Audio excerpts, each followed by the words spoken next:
Hey guys, this is IntroducingEmy, and I promised you a Q&A video, and here it is. While I answer questions, I'm going to be working on a Tumblr banner, and I'm also rendering a video in the background, so we're going to see how this goes. Hopefully it doesn't lag me out too badly. So anyway, here we go. Okay, so Froze Kit asked, who is my biggest art inspiration?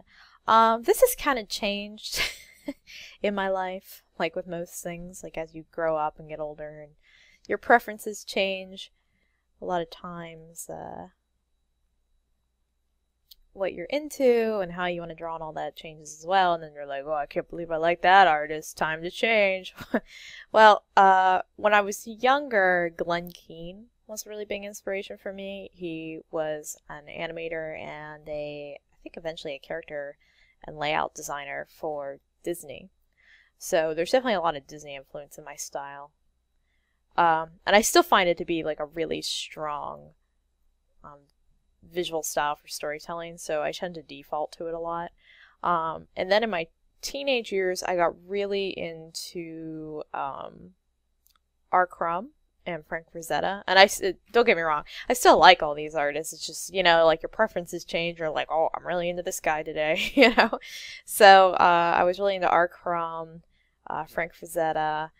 Let's see. Who are some other big artists? Dali to some degree. He's a surrealist artist, and I've always thought surrealism was very cool. But when I was younger, I didn't have access to a lot of different types of media. We only had a few TV channels growing up, and we didn't get the internet in my area until I was about 13 years old. So I couldn't like look stuff up on the internet, and there was no library nearby or anything like that. So I basically had to sort of be pretty internal about everything that I was into and like what I was liking and all that kind of stuff. I used to look at my dad's, he had like lots of sci-fi and fantasy books and stuff, and that's how I got into like Frank Frazetta and things like that. But anyway, those are some of my artist influences. Right now I'm really into Junji Ito, who is a horror comic artist from Japan. I think his stuff is amazing. He does beautiful, beautiful work. I want to be like him someday. So, let's see. What's the next question? The Boulder Shoulder asked, did you ever go to an art school? Yes, I did. I went to college for art. Sorry, I'm just thinking. Okay. I went to Edinburgh University in Pennsylvania for a 4-year degree in animation, traditional animation. I was very convinced that I wanted to be an animator because I felt like that was the only way to be a professional storyteller. Ha ha ha. But I have to admit, I was kind of miserable doing it. Like, I did it, and I was pretty good at it, but I didn't feel like I was getting my point across as quickly as I wanted to, if that makes any sense. Because if any of you are familiar with the animation process, it's very, very painstaking, and you might only get a few minutes worth of storytelling done in a year. You know, and that's just not what I was going for. But I was always doing comics, and so I think about my second year into college, I started to minor in illustration. I think. Like, because our first year we had to take illustration classes anyway, just to get good, I guess. And so my second year, took it on as a minor, and I ended up getting my minor in illustration and my bachelor's in traditional animation. They call it media arts, but it's basically like animation. So that's what I did. So yeah, I did go to an art school. I'm professionally trained. I know, isn't that sad? I'm so bad. Somebody's gonna smack me out there. Um, so let's see, what's the next question? Vanessa Young asked me, what part of the country do you live in? Like the region, you don't have to give a state, not trying to sound like a creeper. Don't worry, you don't, you're not exploding. And just wondering. So I live in Southern California in Orange County. Try to find me. No. I grew up in Pennsylvania though, but my husband and I have lived in California for about how long now? Oh my gosh, probably like we came here in almost in 2009, so we probably have been here for like 4 or 5 years now. Yeah, so I think like Thanksgiving will be our 5th year here, something like that. Oh my goodness, time flies. Let's see. Sayoshi or C Yoshi asked, do you wear glasses? I indeedly do. I love glasses. It's funny though, every time I go to the eye doctor, they're always trying to sell me on contacts, and I'm just like, no, I don't want contacts. I want my freaking glasses. I like glasses. I think they're very cool. Jesus Patrol asked, what got you into Minecraft? Any favorite Minecrackers? Okay, so this is really funny. I was reading over these questions before I started the video, and I was trying to think like, oh my gosh, how did I find the Minecraft guys? And I remembered, so kind of a weird thing, I'm very obsessed with knowing very minor details about everything, and I'm not sure why. I guess it's just the way I am. I'm very much a completionist in my knowledge exploits. But I was reading the Minecraft wiki, trying to just figure out little things, interesting trivia about the game and stuff, and there was an article about the Farlands, and I had never heard of that, and the concept was just so bizarre to me. This idea that if you're not familiar with Minecraft, they've done away with this, so that because of the way the maps generate now, it doesn't really happen. But back in the old days of Minecraft, if you walked so far, the land generation would eventually bug out, and it would get very surreal and weird and creepy to some degree the further you kept walking. Like the land would warp and the physics engine would like bug all out and stuff. And I just was like totally like, whoa. It blew my mind. I thought it was just the coolest thing I'd ever heard of. And I in the trivia section it mentioned there's a YouTuber who was walking to the Farlands, and I was like, oh, subscribed, and it was Kurt J. Mack, and he is a doll. He's such a sweetheart. And he, for a long time, I was just watching him just walk into the Farlands, and then he started doing videos with the Minecraft guys, and I'm trying to think what the first one I ever saw was. It might have been one of the ultra hardcores. I'm not sure, but it was early. Like I'm trying to think. Like I think they had just added vintage beef not long ago. I think Pause on Pause came out. Like it was kind of in their early days of Minecrafting, I guess. But yeah, through him is how I found everybody else, and I was just like, wee, you know. So yeah, he was my first, and I have to admit it's really hard for me to choose a favorite. I like different things about all of them. I think my favorites for the actual Minecraft gameplay is Zisto and his complete the monument maps. Like they're the best. They're so fun to watch. Like seriously, every day that he uploads Inferno Mines right now is like the best day ever.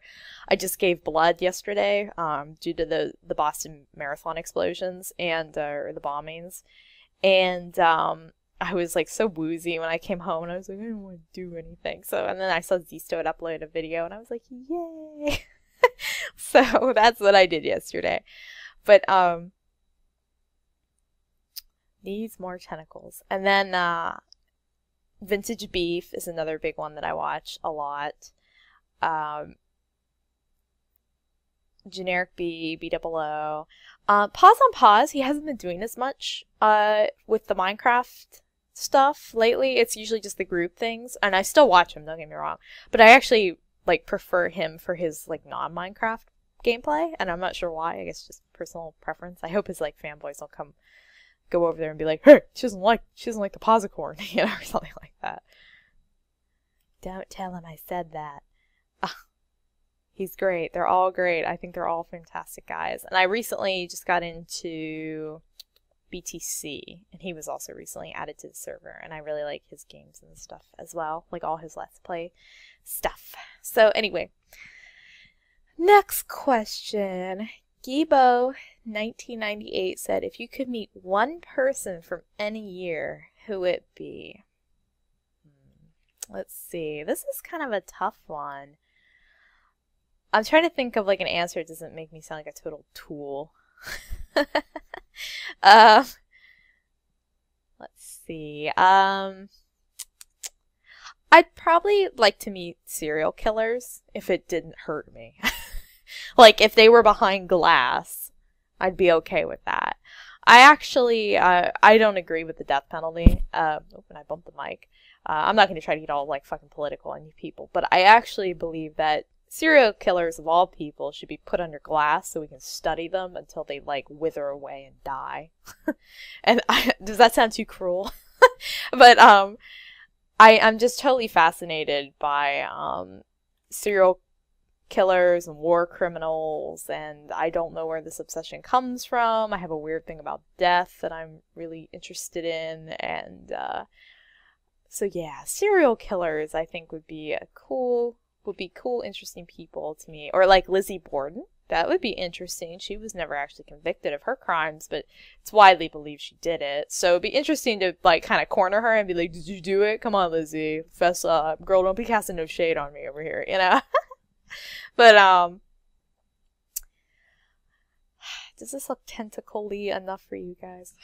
I think it's close. I think there needs to be a little bit more like right in here. So we'll keep working. We'll keep chewing away here.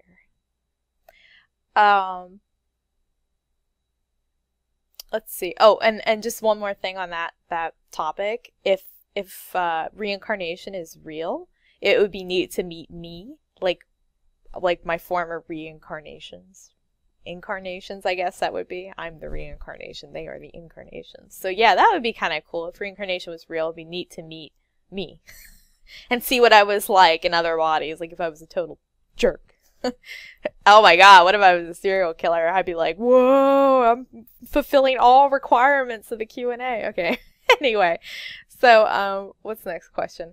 Ross Betts says, will you be doing any more Minecraft drawings as you started a long time ago with beef and then stopped? I actually did more. I have a playlist on my YouTube channel if you're interested in such a thing. Yeah, no, I don't want to fill that out, but I do want more tentacles. Okay, let's just try to squeeze one more in here. Yeah, so I've done Zisto, I did Etho, I did B-double-O, I did Vintage Beef, let's see, I can't remember off my cuff everybody I've done now. I think those are the only ones I've done, so if you're interested, go check out the playlist because it has the other guys on it, and also has a list on the it would help if I was erasing on the right layer. There's also a list on the right hand side that tells you like who I've drawn and who I haven't and stuff. And of course, like I've drawn like the Posicorn, I've done Etho, Pos and Vintage Beef for their little like baby drawing thing. So those are all ones that I've done. And I do plan to do more. It's a matter of when I get free time, and I got like a lot of work to do and stuff. I should be working right now, but I didn't want to work on somebody else's commission or project while I'm like, you know, just doodling and talking and stuff. I don't want to ruin it. So yeah, let's rename this layer Tentacule. Tentacle. Yeah, not like the Pokemon. Alright, so let's see, what's our next thing here? Aradia Megadom, good name, says, how long have you been drawing? My whole life. I know that's such a cop-out answer, but that's the truth. My whole life I've been drawing. Ever since I was a little wee baby. No. But yeah. So, as long as I can remember, I've always been drawing. I love to draw. It's my fave. It's my fave thing ever. So, let's see. Next question is from Tree Cucumber. And they said, do you know Paws in real life or any other YouTubers like that play with Paws? No, I don't. I don't know any of them. It'd be great to know them. I think they're really nice people. At least they seem like it. And I hope they're not like baby killers or something. Vintage Beef and Zisto especially. They're like, and Kurt. It's hard for me to say. I'm like, okay, everybody. They're all just great.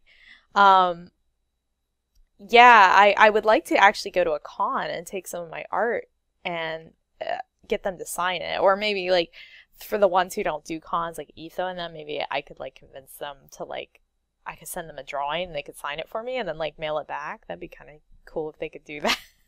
I don't want to bother them, though, because they all seem really busy. But I've briefly talked to some of them. Like Zisto, I talked to just... When I say talk to, it's just like over the internet, and we're just like phantoms in the night, just passing, you know? Like Zisto I briefly talked to when I did the design for his t-shirt contest. Kurt I've kind of talked to, I think. It's been a while. Again, we just like talked through like DeviantArt and stuff. So yeah, I'm not like close with any of them or anything like that. So let's see what another question is. Rodent Blood. Oh, that's such a good name. Would you ever consider going into a career path of a cartoonist or have, oops, sorry about my mic, or have your stories and or comics been made into movies? So I think what you're saying is like, would you like to have them made into movies? I actually am a cartoonist now. Like, this is my full-time job. I do comics and comic books for a living. I have my own company, which is Bittner and Weiser Publishing, or colloquially known as IntroducingEmy Productions, but like on our tax form for Bittner and Weiser Publishing. And we just publish my stuff because we're losers. But there's a little tip for you. If nobody will publish you, or you know you're not getting where you want to get quick enough, just start your own publishing company. So yeah, I have my own company, and I just do all my own stuff. And yeah, I'm self-employed, and this is my full-time job and everything. Now, would I want any of my stuff to be made into movies? Maybe. It's one of those things where, like, I have this weird love-hate relationship with Hollywood. Like, sometimes I'm just like, oh, they can't get anything right. And other times the movie will come out and I'll be like, it's so beautiful. I'm basing my whole life off this film. So, it depends. It would depend on who was doing it. It depended on if it was animated or not and things like that, So, yeah, it would definitely be one of those things where, like, I'd either want to be dead when it happens so I didn't have to see it, or, if I was alive, they would kind of fill me in on what was going on, so, like, they didn't get totally over the moon with it. And I'm like, no, you're missing the point. My beautiful story ruined by the Hollywood machine. Alright, so what's the next question?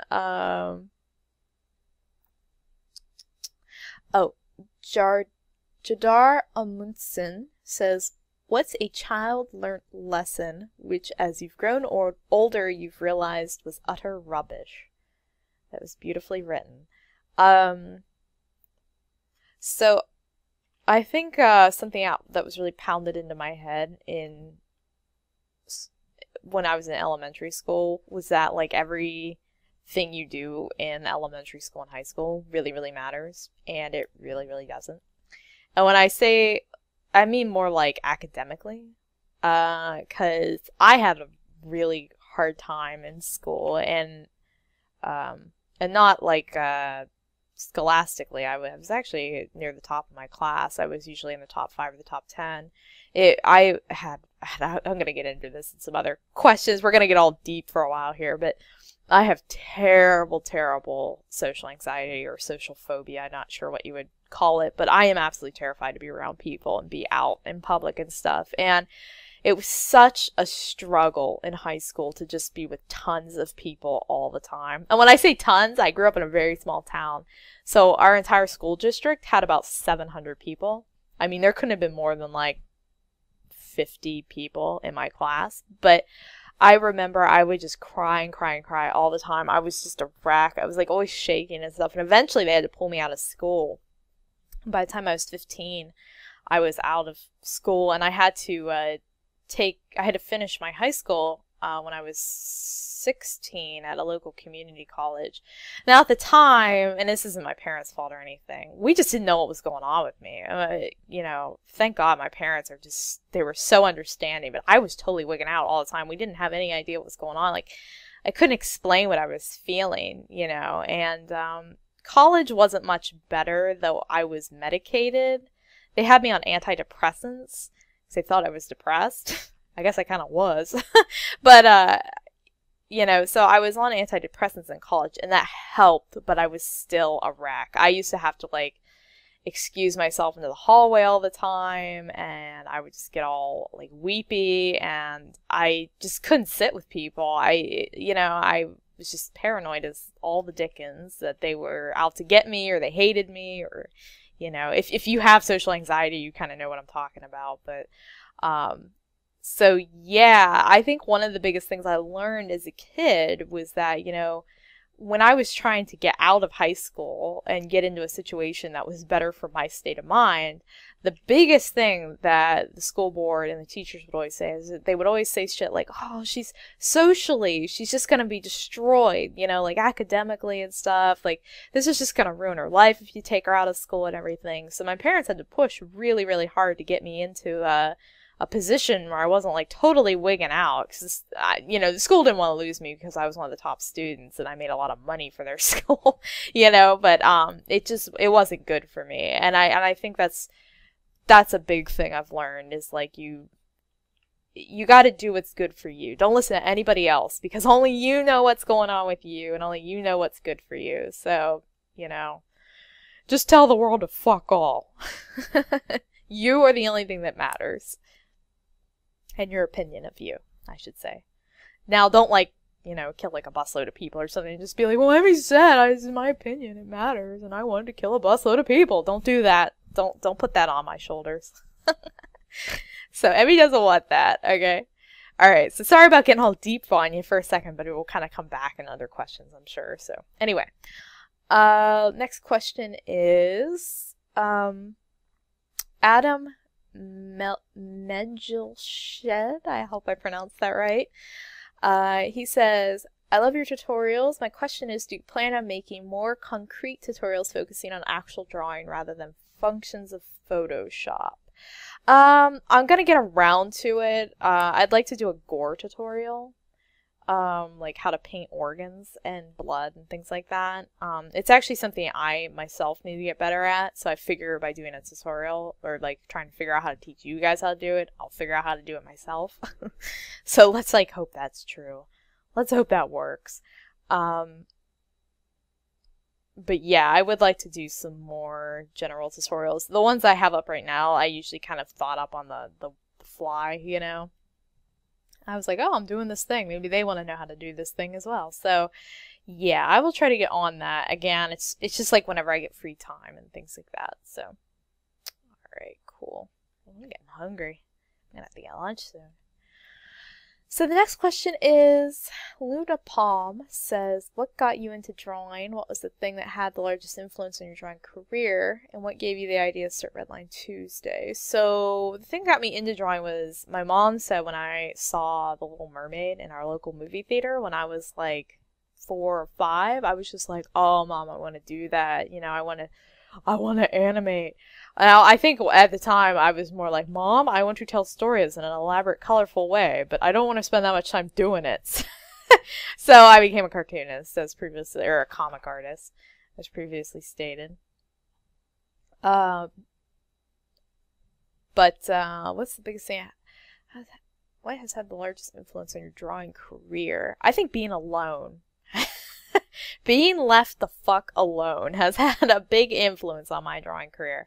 Like I said, I don't do well in groups. I definitely don't do well when people are trying to tell me what to do. It just totally wigs me out. So I noticed that once I was on my own and was starting my own company, so to speak, and, you know, kind of getting my foot in the door, in my own door, I guess. It's a little weird to say. I felt like I got so much better, so much quicker. Now, other people don't work like that, obviously. Like, I would never watch YouTube videos to try to really figure out how to draw. It's just not my thing. That's not how I personally improve. And it's not like I'm trying to have some strange pride about it. Like, oh, blah, blah, blah, blah. I do read tutorials and stuff, though, quite a bit. But in general, I just need to kind of be left to my own vices and figure it out, or else the message doesn't really sink in. And I've just always been like that, so. And did I answer all of that?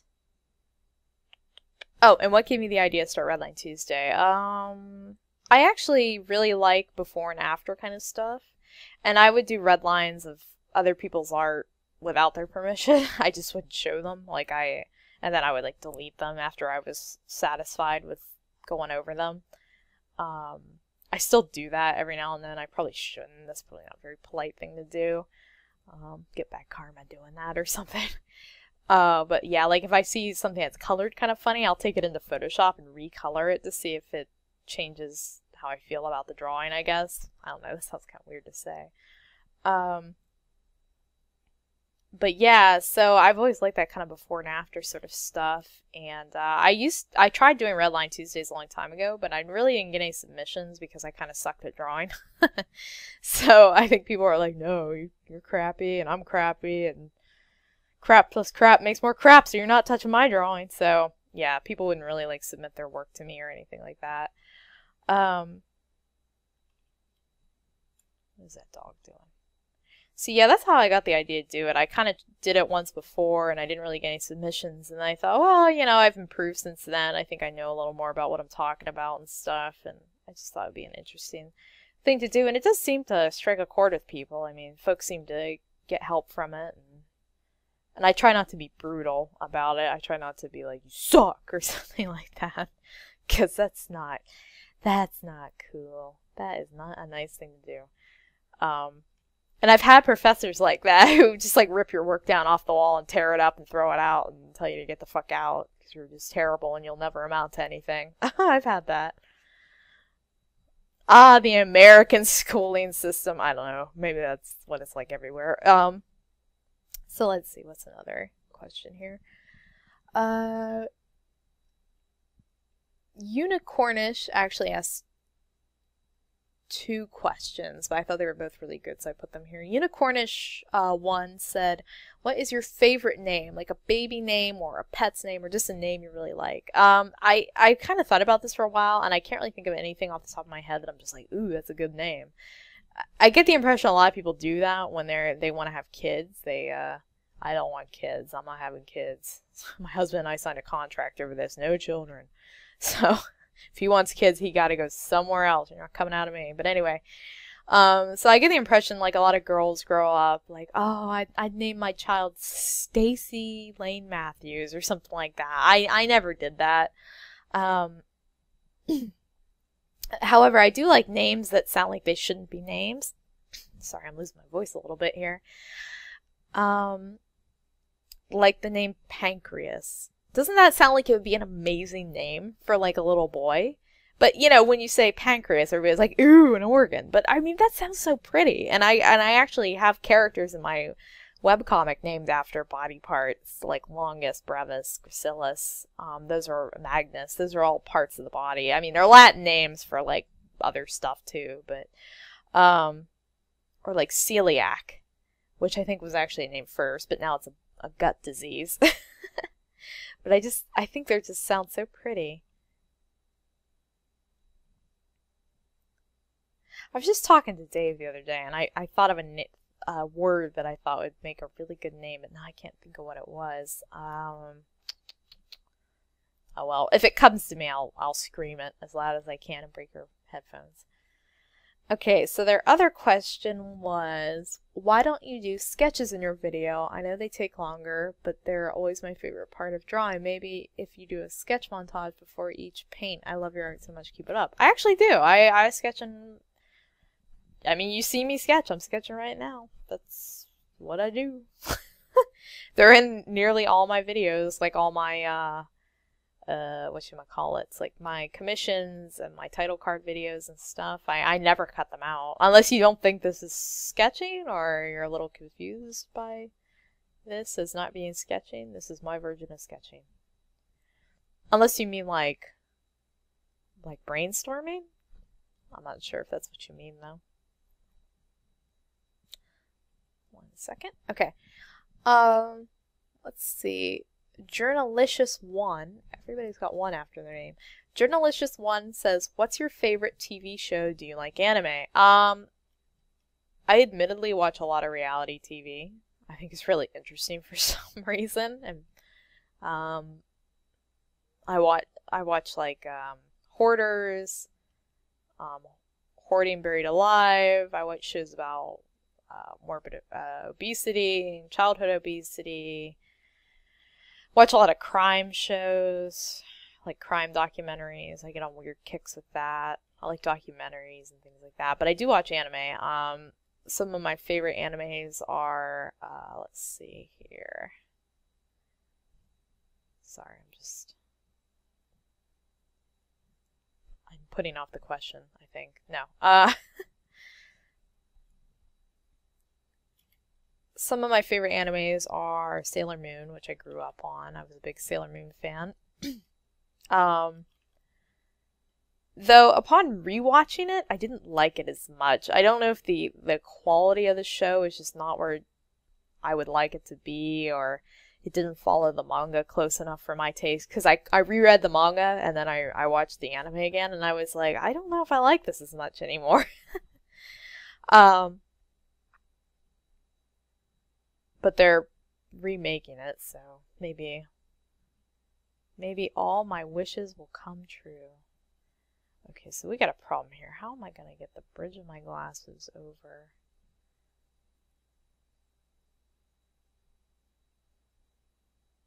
Just do something like that, I guess. I also like Azumanga Daioh, which Dave and I are rewatching right now. I like Ebichu, the housekeeping hamster, which all of that is on YouTube, and it's hilarious, but it's for adults, so be careful. There's lots of sex and stuff in it. I liked Dot Hack's Sign. I basically liked all of Dot Hack, though it's been so long since I watched it that I couldn't tell you a damn thing about it. Oh, and I love Satoshi Kon. Bless his heart, he passed away just 2 years ago, I think, from cancer, but he did Paranoia Agent, which was his only animated series, but he did lots of movies like Tokyo Godfathers and Paprika and Millennium Actress and Perfect Blue. He did Perfect Blue, right? I'm not going nuts here. Anyway, but he did a lot of stuff. It's all good. Watch it all. Love Emmy. So, that's some of what I like. Let's see. Awesome Beardo says, waffles or pancakes? Oh, don't make me choose. That's so mean. I don't know if this is a little known fact or an overly known fact, but I love pancakes. I just think they're pretty super. I couldn't eat them all day long. And we live right across the street from an IHOP now, so we go over there about like once every 2 weeks or so, and I'm just eating all their pancakes up, and they get all kinds of different types, and oh, it's just so good. Cruel fates, why have you done this to me? Putting a pancake house right over there. But I do eat waffles. I saved up and bought a waffle maker. Because I can make pancakes at home, but I can't make waffles at home, so I got a waffle maker. And I don't know how I've managed to stay kind of slim. I'm not like a little petite, delicate angel or anything, but I'm not like grossly overweight either. I'm not sure. And when I say grossly, I don't mean like, ooh, that's gross. I mean like largely overweight, I guess is a better way to put that. Also, I have nothing against people who are fat or overweight. I'm overweight, I think. I think for my height group, I'm a little overweight. Too many pancakes. But I'm generally pretty fit. I like to box. That's my thing. But I don't go out very often. Like, I don't go to gyms or anything, so I just box at home. Come here, Dave. Let me beat you up. Alright, so let's see here. Oh, by the way, this is a self-portrait if you hadn't figured that out yet. This is me. This is how I dress. Suese said, what should beginning artists focus on in the beginning to get so good like you? Aw. Well, you can't get as good as me, so go home. No, I can't. No. I would say anatomy.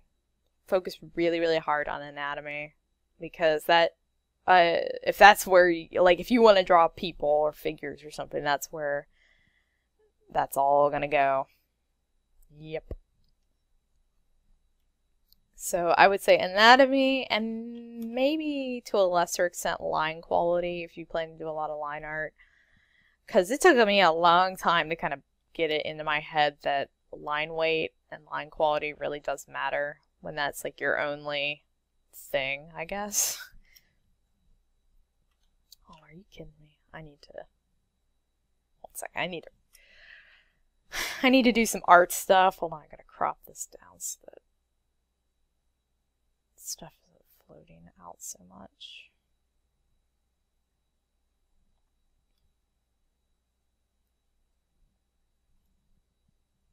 Boop. Okay. Perfection. Alrighty, the next question is... So Golf 22 says, is Minecraft pretty much the only game you're a fan of? If not, what other games do you like to play or watch? Let's plays of. What are your favorite movie shows? Kind of already went over what my favorite movies and shows are, so we'll do the game thing. Definitely not. I watch all kinds of games. I am obsessed with watching people play games, and I am not sure why. It started when I was young, man. I would watch my cousin play games. I'd watch my dad play video games. I've never been very good at them, I thought. And I'm one of those people that if I can't be, like, the best or really, really good at something, I just won't do it. I'll just be a big old stick in the mud about it. Is that black? Is that, like, truly, truly just black on my palette? Yeah, I guess just barely, maybe. I don't know. Sorry. Thinking to myself. Anyway,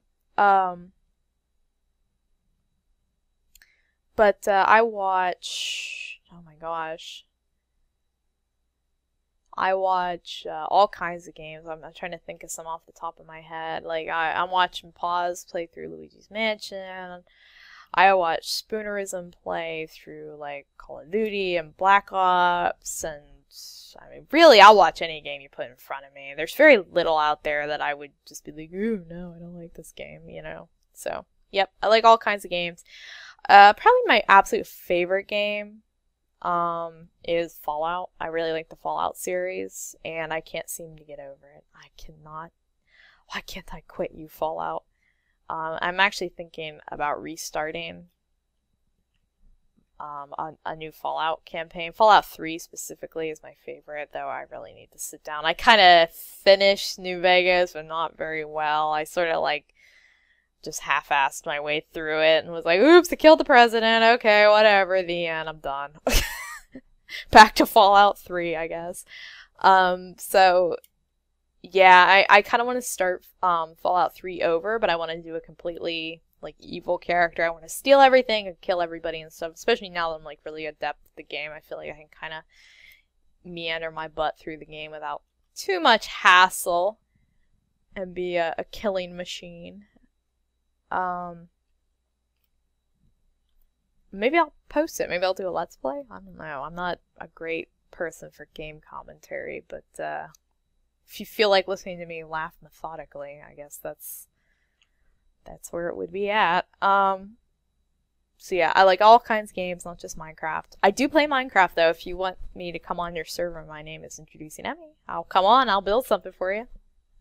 Don't worry, I won't build anything inappropriate. I won't be like, he, penis, you know, or anything like that. Unless you want me to. If you want a big old penis on your server, I'll build it. I ain't got no problem with that, so, yep. Let's see here. What's another question?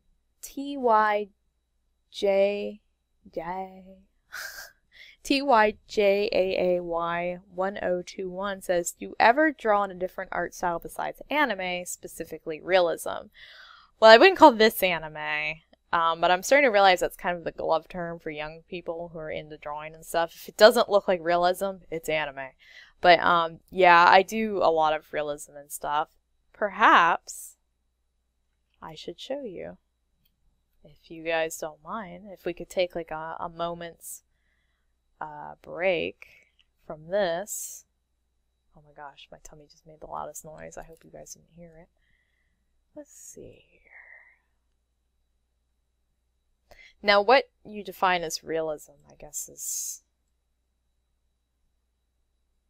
kind of all over the place. Hold on, we gotta go way back, I guess. Guess it's been a while. Let's see, let's go to...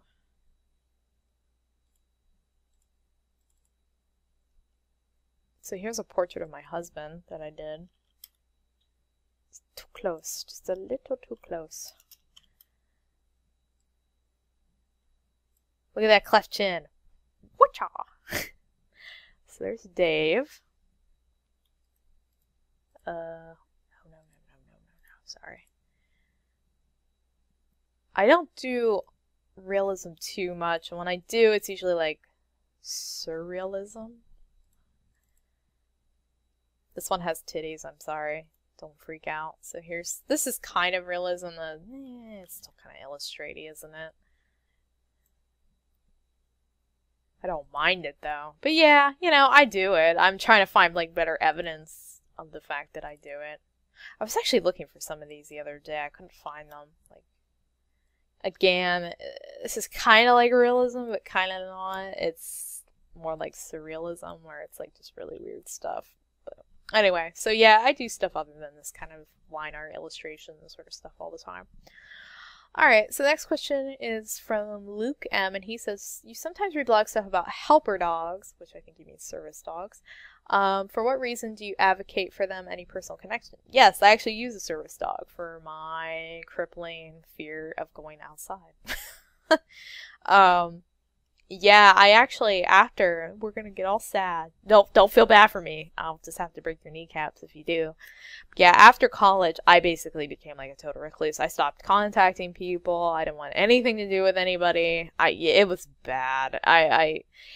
And what really hurt about all that was, or like what hurt me about all that was that I was kind of given this opportunity to not leave home. I could just work at home. And I was like, woo boy, I'm never going out again. See ya. Which was basically my attitude. But I ended up becoming like horribly phobic. I really hate to use that word because I've never been diagnosed with a true phobia. I've been diagnosed with an anxiety disorder.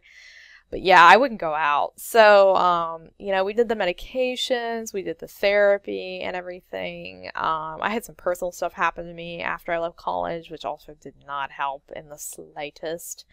But yeah, I wouldn't go out anymore. But we were doing the medication and the therapy, and it's just like it wasn't practical enough. Like I needed somebody to be there with me to let me know when I was getting like a little too spastic to be out, or like if I needed to take my medication or whatever. So, cause like my husband would have to go everywhere with me, you know, and he's got shit to do. He can't be with me 24/7, you know, and I wanted that independence. And, so finally, I was looking around on a website or something for people with social anxiety or some kind of, or just generalized anxiety disorders, and somebody said that having a service dog to mitigate their disability really worked for them. And I was like, oh, a service dog. You know, I had never even thought of that. I've never even had a dog before. So I was like, oh man, a dog. I don't know about that. That's kind of different. So, but I looked into it and we found somebody to train a dog for me. It was not cheap, but I had money saved up. And yeah, so now I have Shiloh and she helps me out. She's the dog you always hear in the background. She doesn't leave my side basically ever. She's being a big old schmoop right now, sleeping. But yeah, she's like trained to lead me out of really crowded areas, and she does, I call them fake alerts. She pretends like she has to go to the bathroom to give me an excuse to leave. So, like if I start getting like really panicked or I need to take my medication or something, I can be like, oh, she has to go to the bathroom. Okay, bye. So I'm not like a totally rude cunt, just being like, okay, I have to go now because you're freaking me out. So yeah, I've only had her just a year now, actually, coming up on a year. But man, it's like totally been a 180, 360. I don't know, whatever your wild skateboarding geometry terms are these days, but she's totally changed my life. I feel like I'm so much more outgoing than I used to be. But calm, like not like a manic outgoing. Yeah, she's my buddy, and I have like about a million hilarious stories about her because people they think I'm training her because I don't look obviously disabled, you know, so I always get weird questions and stuff. And but anyway, yeah, so I'm a big advocate of service dogs, and I think they're great. And she is my booty. I don't want to get into like every little thing she does for me. It's kind of private, but you know, if you're interested or whatever, just send me a message. I'll talk about it more. Anyway, so what's the next question? TobyMan200, I almost said 2000. TobyMan200 said, what's your favorite band, musician, and on the subject of music, what's your opinion on the speed at which the industry is changing? I think my all-time favorite band would probably be Pink Floyd. Does that sound like a really gothy teen girl cop-out answer? But they're honestly one of those bands that I could listen to entire albums by them. And that's so weird for me to say because I generally don't buy albums or listen to whole albums. I prefer singles.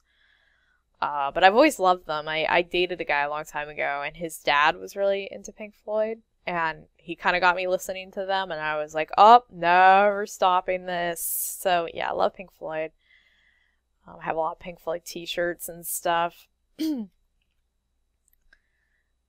But I don't really mind the music industry changing. I'm not sure what changes are specifically happening. For as much music as I listen to and how much music I have, I'm not a big music file, I guess. Like, I don't know a lot about music or how music is made or anything like that. So I guess whatever changes are happening are okay. I mean, hasn't affected me yet. So let's see. ShadowCutie212 says, will you be posting more on your Society 6 profile? Yes, I would like to. I've got to get around to it. To be honest, I haven't sold a damn thing on there yet, so I don't know if it's even worth it. I think it might be too expensive. For some people, Zisto's shirt that he sent me from Spreadshirt, I think, turned out really nice, so maybe I'll switch over to them and see if their prices are a little more reasonable or I get a bigger cut or whatever. Because to be honest, I don't really make that much on, like, even if somebody did buy something on Society 6, I probably wouldn't make that much money off of it. So, but yeah, I would like to put some more stuff up there. I would like to start putting like Minecraft, like some of the Minecraft work that I've done up, but I'm not sure if I'm allowed to. Like, I'm not sure what the legality of that is. So yeah, I'll have to send them a message at some point and be like, can I put this on a t-shirt and sell it to help pay my bills? But I'm really, really shy, so I don't know if I'll be doing that anytime soon. So let's see, what's the next question? Do you go to conventions? If so, do you get a booth at Artist Alley? Oh, and this question's by Blank Rogue. I used to go to conventions when I was younger, and set up an Artist Alley, but it was, again, not a happy experience for me, and I did it to make money, and a lot of times I would end up just leaving the table and not coming back. I would just go sit in the hotel room and wait for the convention to be over.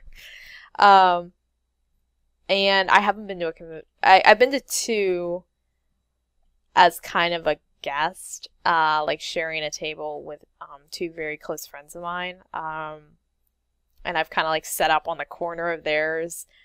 But yeah, I would like to start going to conventions soon. Especially now that I have Shiloh to help me out and stuff. I feel like I can do it a little more independently. I'm waiting for one of my books to come out, and then a specific book, specifically the first volume of Trying Human, and then I plan to start going to cons again and try to get back into all that. Because I need to. It's part of my job. I gotta just choke up and do it, I guess. Blah. I don't wanna. I wanna just stay at home and cry. Alright, so let's see here. Oh, and when I start going to conventions, I'll make announcements. I'll have a schedule somewhere or something.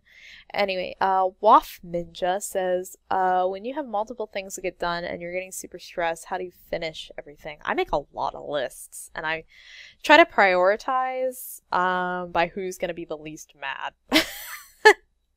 Like, if I know I can wait like another week on a certain commission or something, or I know I don't have a deadline coming up, that's basically what I try to do.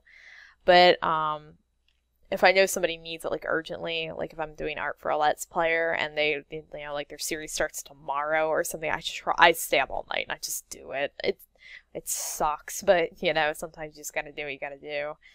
I've thrown my entire sleep schedule off for Seamus more than once.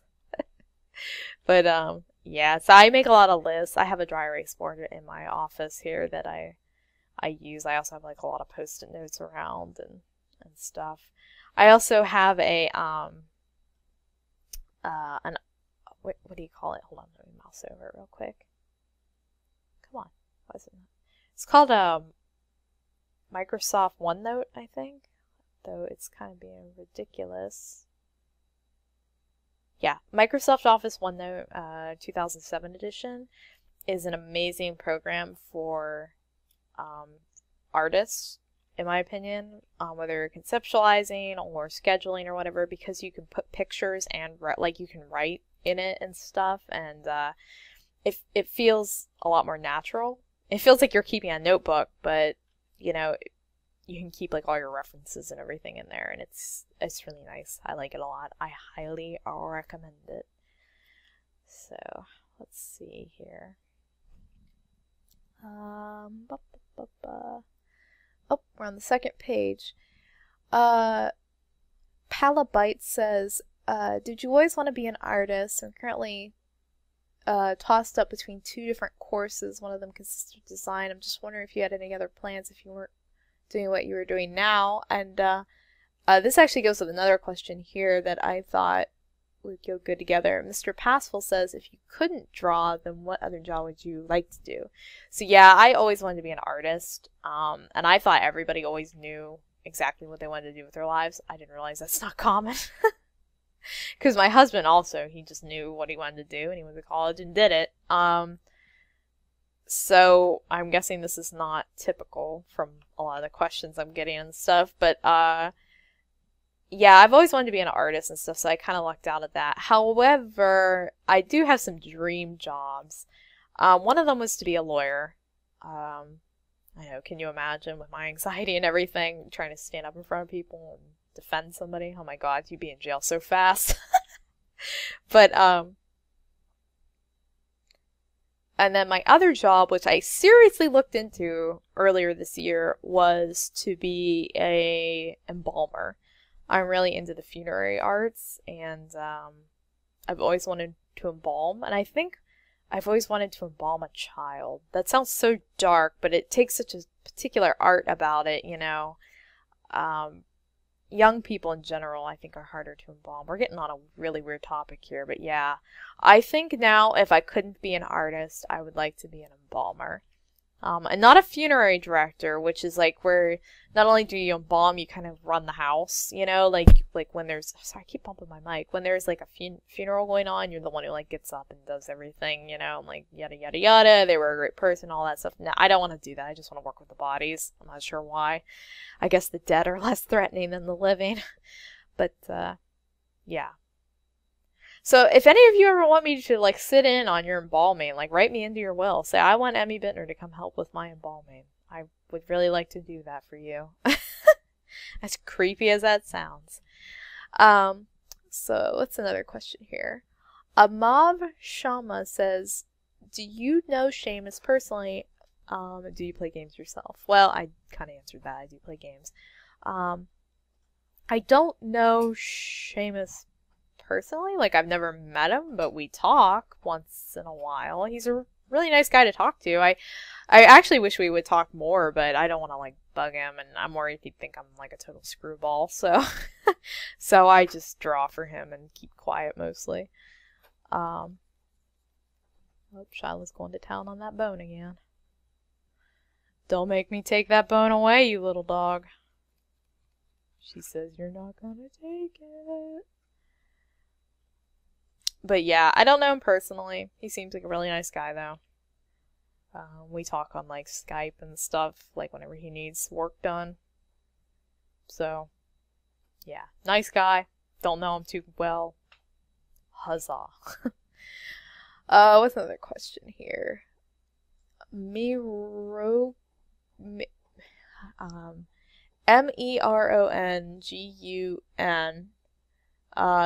asked me, this is Trying Human specific question. Trying Human is my webcomic, tryinghuman.com. Go read it.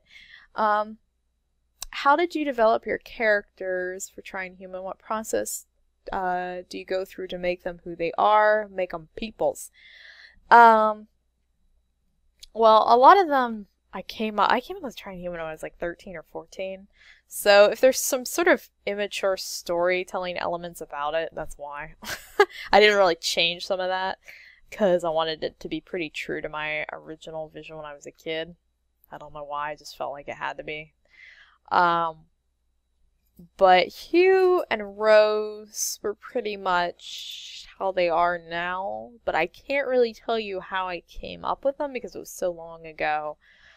Though Roger was kind of an amalgam between, like, Roger didn't exist. It was just Hugh and, like, Roger thrown in. Like, he had some personality traits that were sort of similar to Roger. Sorry, I know you guys, like, not all of you read my comic. Probably, like, not many of you read my comic out there, but, Shiloh, put a cap on it, man.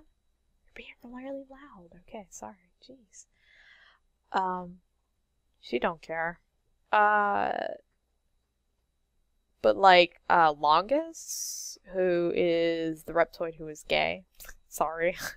I always hate to like point out, like, oh, he's the gay one. Like, I don't mean it to sound like that, but it's just like how a lot of people know him now, I guess. But anyway, he originally wasn't gay, and I'm not sure when I decided to make him gay. I really need to like write this stuff down. Like when I make big decisions about characters, I need to be like, okay, today I've made him gay and this is why. It was really arbitrary, and back then Dawn wasn't even in the story. Like I hadn't written any love interest for him. I just thought it would make him more, it just felt right, you know, like I just was like, oh, this character, he's a gay guy, and that's just how it's gonna be, I guess. But it doesn't really, I don't know, like something specific about his personality, I guess. I don't know. You can analyze me all you want. Similar with like Shade in a recent plot, and I don't mean to spoil it. I wouldn't call her a lesbian, but she's definitely attracted to other women. But she's like an alien, so it's kind of, it's weird. But she's, she wasn't always, like, I never even intended for her to really have any characters that she was particularly attracted to one way or the other. It just sort of worked out that way, and it seemed to make sense for what I was trying to get across. So, you know, stuff like that happens. a lot of stuff has happened as I've written Trying Human. Like Dawn's personality has gotten a lot more fleshed out as I kept putting him in more and more scenes. Dawn was originally, he's like one of those odd characters. His first appearance was like the first time I ever wrote him. I needed a character there for longest to abduct, so to speak. So I just threw him into the story. And then people liked him so much, I thought, well, I can just keep bringing him back. And it actually really worked out. I ended up rewriting a lot of scenes later, because obviously you see him a lot more now. But it's nice that there's another human in the story that Rose can kind of like bounce ideas off of and stuff, because right now she's basically the only sane human running around. Most of the other humans have like their own nefarious goings-ons, I guess. So, also, if you have no idea what I'm talking about, this is my webcomic, Trying Human. It's about alien abductions and ufology, and, you know, if you like the X-Files, it's kind of in that ballpark. It's a little more romantic, though, I think, maybe. A teens. So, yeah, but, I would say I try to just do, like, a lot of free association writing with my characters. In Trying Human, I just know how they're going to be, and I can't really explain that. I guess you just get to know your characters so well through writing, and after a while, it just comes very naturally, like what they're going to say and how they're going to sound and stuff. But, like, new stuff that I'm writing, I'm noticing it's not as easy. And it might be because I don't know. I can't really say why it's not as easy anymore. But it's not. I don't know. So yeah, I do like a lot of writing. Like I'm writing this story about, can I talk about it? Am I allowed to? It's called The Stall, and it's about a woman who, she bought this new house, and she has this weird thing that's going on with her shower stall. Not like a plumbing issue, but like a paranormal kind of creepy thing that happens in the shower stall. And I'm having a really hard time writing this character. I'm not sure like who I want her to be or what I want her personality to be like, and I've probably rewritten the beginning like 4 times now with different like personalities, like one where she's like really snooty and pissed off, and another where she's like just kind of blasé about the whole thing and stuff. So you know, yeah, it's definitely like a process. But you'll get it, you'll figure it out. I'd say look at people, but I hate looking at people, so maybe I don't write my humans too realistically or my people too realistically, but I'm too scared to get too close to them. You strange, strange creatures, you. Whitney 5C says, from the moment you sat down to the moment you gave in to hunger or sleep or whatever, what is the longest amount of time you spent on a drawing? Oh my gosh. I did, back in October of 2009, I think it was, I did the 24-hour comic thing where you draw 24 pages in 24 hours. Ugh, I made it to about 21 hours, and then I was just like, kill me. I didn't want to do it anymore after that. It was horrendous, and I will never do it again. But yeah, I'm pretty sure that's the longest I've ever drawn. And it was quite a thing. But I got a comic out of it. I got Alternating Current, or at least the early bare bones of what Alternating Current is. Here, I'll show you Alternating Current real quick. And if you go to IntroducingEmy.com, there's a list of my comics if you want to look at them.